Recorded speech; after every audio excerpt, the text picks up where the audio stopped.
Eric also signaled that was on Shrek, right?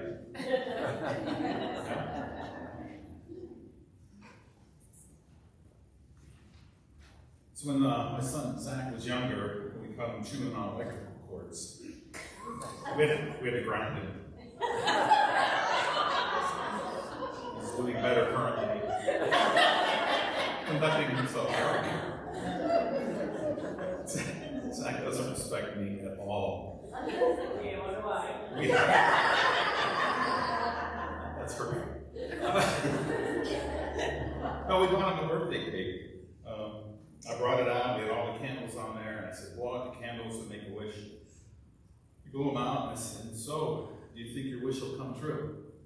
He said, well, if it does, this will be the last time you watch me blow out my candles. I did, he said. Please welcome Bill Patterson to tell us so.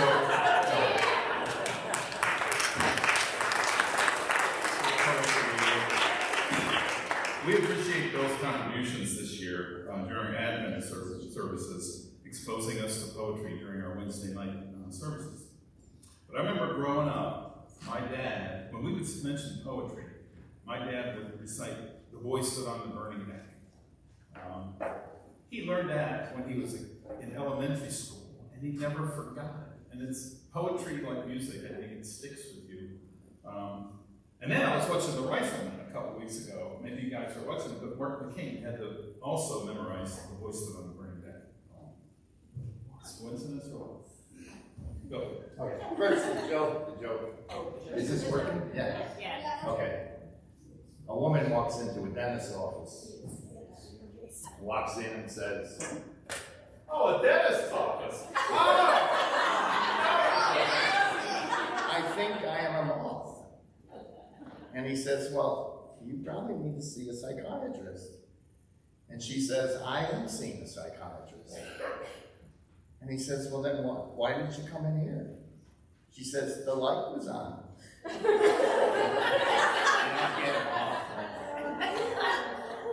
I'm going to read 3 poems tonight.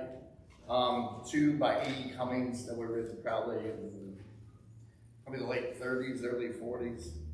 E. Cummings created a different way of looking at poetry, a different way of hearing it.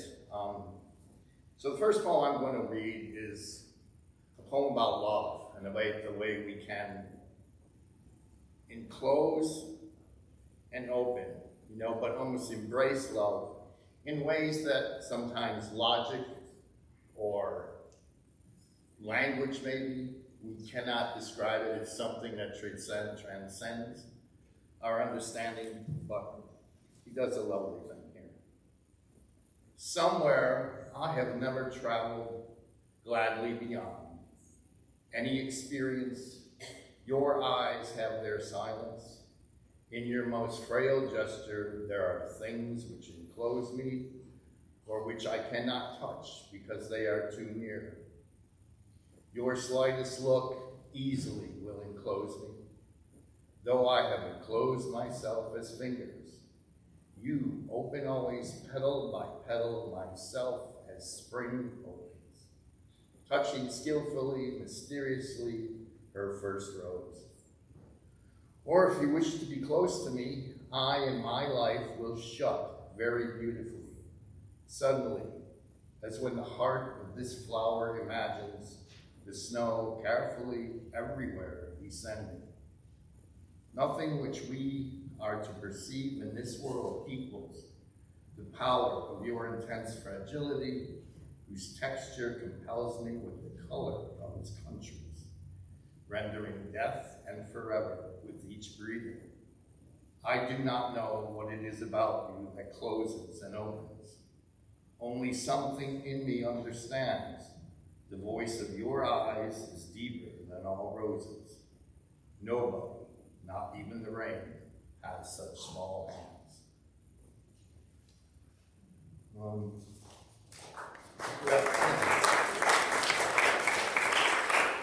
This next poem is, again, by E. Cummings. It's about community in the sense that sometimes maybe in life we lose sense of who we're with.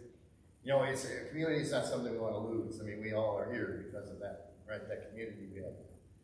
And this poem looks at that in a way. These are people in a town where the church bells ring, and yet people are maybe too busy. And there's two characters. They're called Anyone and No One. I thought it best to preface this a little. Anyone lived in a pretty how town, with up so floating many bells down. Spring, summer, autumn, winter, he sang as didn't, he danced as did. Women and men, both little and small, cared for anyone, not at all. They sowed their isn't, they reaped their same. Sun, moon, stars, rain. Children guessed, but only a few. And down they forgot as up they grew. Autumn, winter, spring, summer. Then no one loved him more by more. When by now, and tree by leaf, she laughed his joy, she cried his grief. Bird by snow and stir by still, anyone's any was all to her.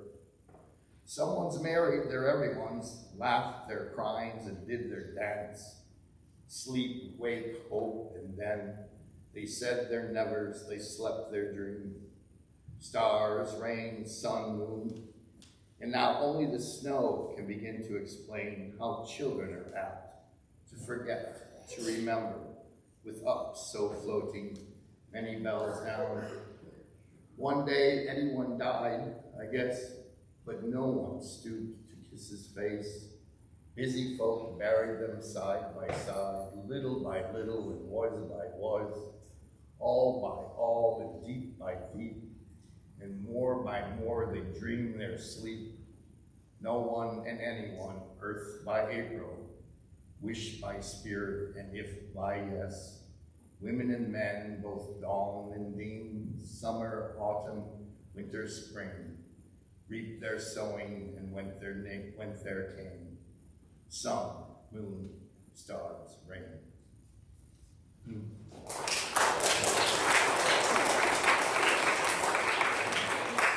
I'm going to read one last one. It's just because it's a beautiful poem. Maybe many of you remember the band The Kinks.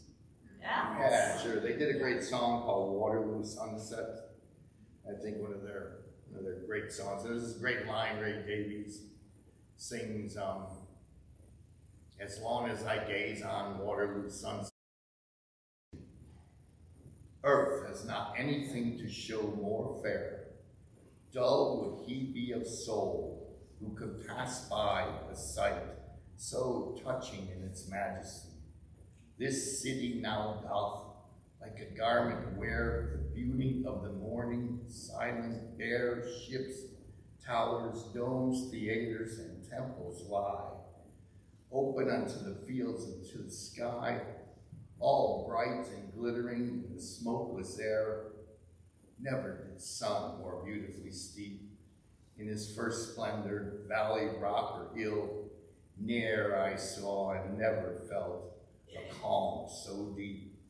The river glideth at his own sweet will. Dear God, the houses, the very houses seem asleep. All and all that mighty heart is lying still.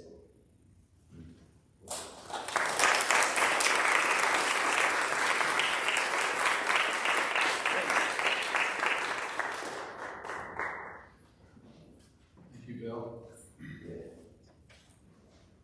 Last week at bowling, a young man approached me and he asked me if I had a cigarette. And I told him, I said, smoking is very, very dangerous and it's not good for you. He goes, well, my grandfather lived to be 96. So I said, did your grandfather smoke? He goes, no, he kept his opinions to himself. I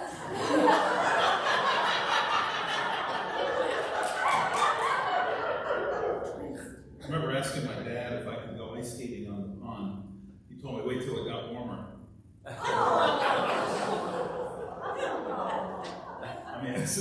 This is sad. As a kid, I was lost on the beach during a family vacation. I found a policeman and asked him if he could help me find my parents. He said, I don't know, there's just so many places they could hide. Evelyn is back, presenting a parody of the opening of Hadestown by Anais Mitchell. Hadestown is a Greek myth where Eurydice, a young girl looking for something to eat, goes to work in a hellish industrial version of the Greek underworld to escape poverty. But her poor singer lover, Orpheus, comes to attempt to rescue her. It was a huge hit on Broadway. In 2019, won the Tony for the Best Musical and Original Score. And this is a parody.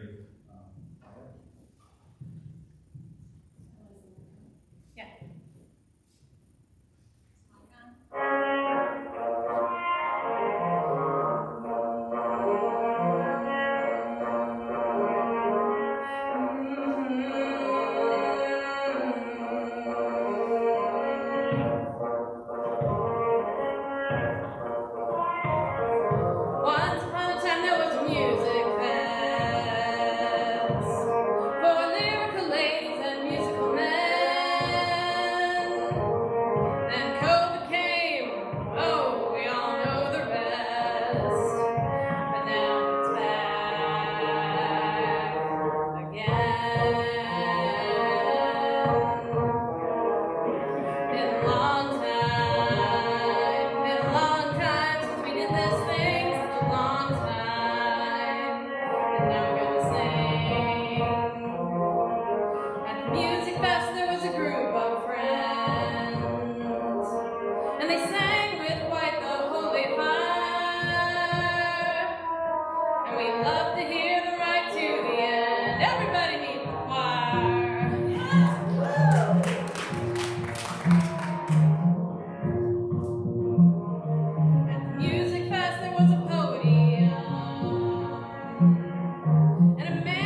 girls are corny.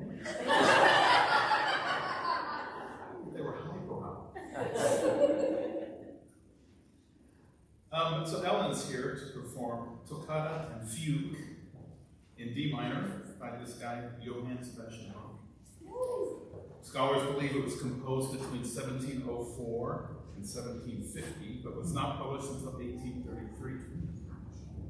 Got its name because it opens with a toccata section, followed by a fugue section.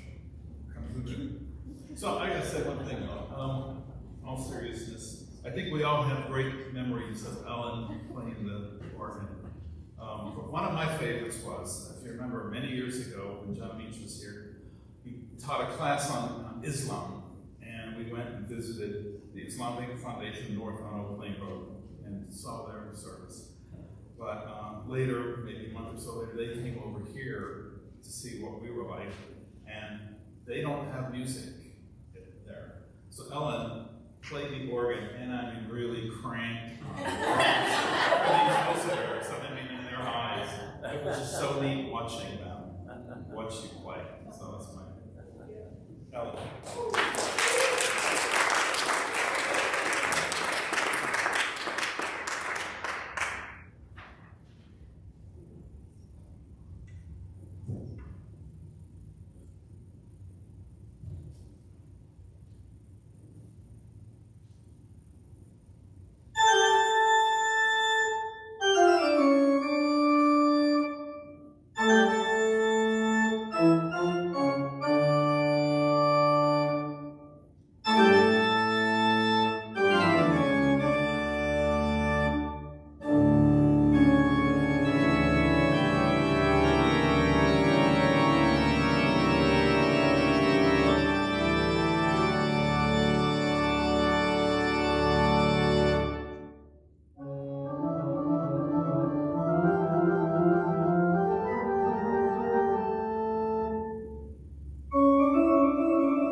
I mean, there's a lot of notes on those pages. Okay, getting ready for our last act here. Fletcheros. First time they played, I called them the Fletcheroos. Boy, they get mad at them. It's the Fletcheros, and I thought for sure this was going to be Jesus Loves Me by Andrew and Drake.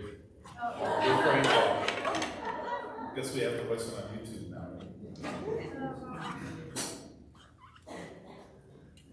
While I get ready, I remember our landlord just texted me and said we need to meet to talk about how high our heating bill is. And I said, sure, come back, our door is always open.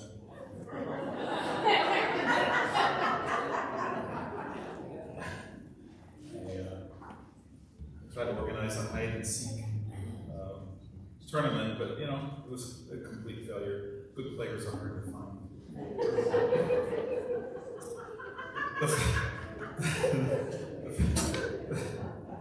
The Fletcheros 2.0 are back with a new member. We got Theo on the guitar.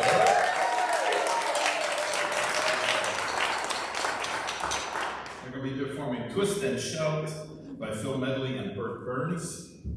It's like this is a Beatles song of those guys.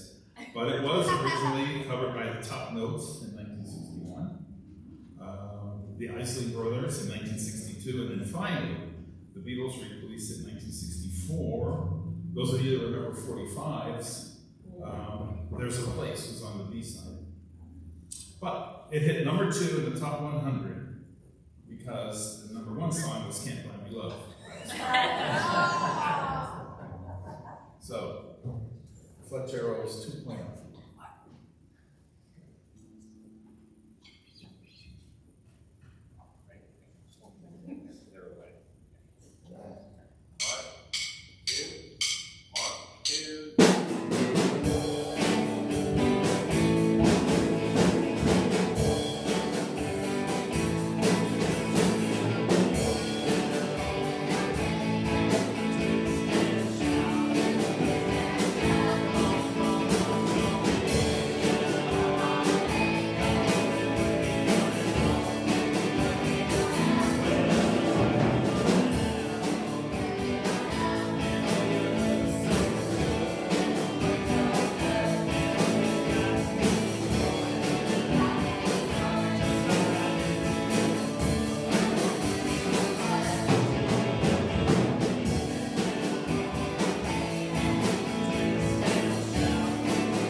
See you next year.